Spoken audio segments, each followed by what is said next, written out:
A study in Proverbs. Proverbs chapter 10. A glad father. The Proverbs of Solomon. A wise son makes a glad father, but a foolish son is a sorrow to his mother. Treasures gained by wickedness do not profit, but righteousness delivers from death. The Lord does not let the righteous go hungry, but he thwarts the craving of the wicked. A slack hand causes poverty, but the hands of the diligent makes rich. He who gathers in summer is a prudent son, but he who sleeps in harvest is a son who brings shame. Blessings are on the head of the righteous, but the mouth of the wicked conceals violence. The memory of the righteous is a blessing, but the name of the wicked will rot. The wise of heart will receive commandments, but a babbling fool will come to ruin. Whoever walks in integrity walks securely, but he who makes his ways crooked will be found out. Whoever winks the eye causes trouble, and a babbling fool will come to ruin.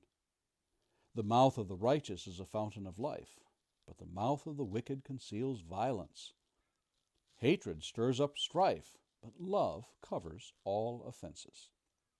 On the lips of him who has understanding, wisdom is found, but a rod is for the back of him who lacks sense. The wise lay up knowledge, but the mouth of the fool brings ruin near. A rich man's wealth is his strong city. The poverty of the poor is their ruin. The wage of the righteous leads to life, the gain of the wicked to sin. Whoever heeds instruction is on the path to life, but he who rejects reproof leads others astray.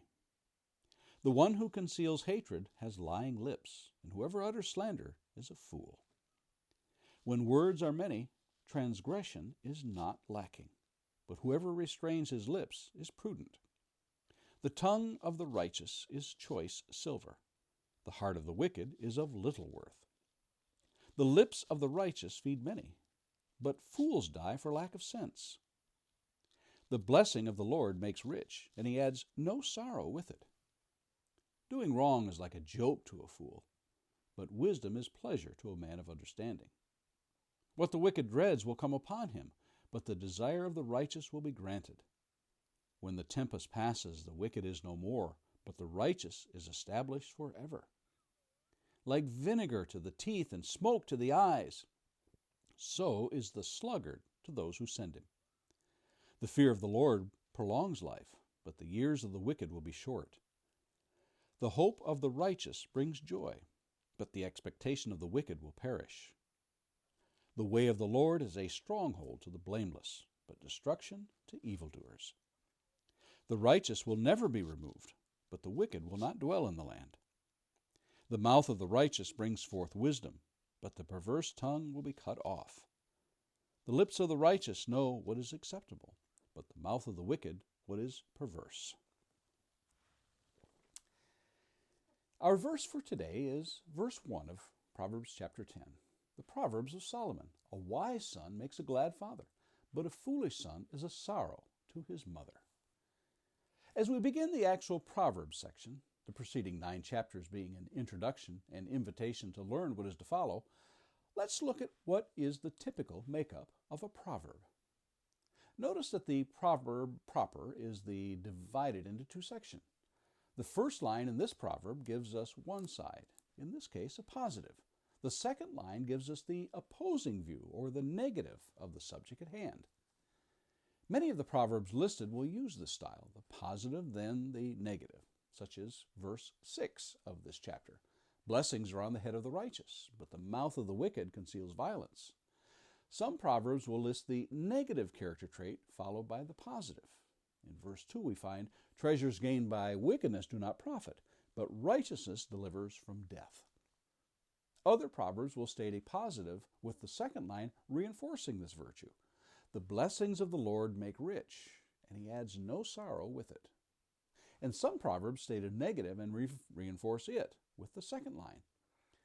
Verse 10, whoever winks the eye causes trouble, and a babbling fool will come to ruin. 71 times the words wisdom or wise occur beginning in chapter 10 of Proverbs to the end. 72 times the word fool, foolish, or folly are used in the same section, chapters 10 to 31.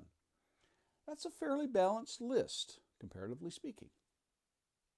In a culture that finds disdain for denigrating those of, well, let's find a gentler, kinder way of referring to the wisdom-challenged individual. We tend to refer to such individuals as making bad choices. But let's call it just like Solomon called it, okay? Let's not gloss over or the truths that are being spoken so that nobody's feelings are hurt. That's not really being fair. If a parent has done all they can to teach a child right from wrong, good from evil, virtue from corruption, and still a child chooses the path of folly, then, by definition, they are fools. That is what Solomon is trying to convey. Keep this in mind. Solomon is not speaking of intelligence or IQ or mental acuity or ability to learn. For every person, from the simple-minded to scholars, can be wise, and they can be fools. Intelligence is not a factor. Choices are. If you think that this is just an Old Testament trend that ended when Jesus commanded us to judge not in the Sermon on the Mount, think again. Who built their house upon the sand? The foolish man, Matthew 7:26. Who tore down his barns to build bigger ones? The fool, Luke 12:20. Who are those who failed to bring enough oil while waiting for the bridegroom? The foolish, Matthew 25:2. Who are those who don't make the best use of their time? Paul tells us the foolish in Ephesians 5:17. Note, our verse for the day does not tell us anything about the parent's lack of love for the foolish son, only the sorrow he brings. In 3,000 years, that hasn't changed. What would we truly desire to bring to our parents? Gladness or sorrow? Join me here again tomorrow, won't you?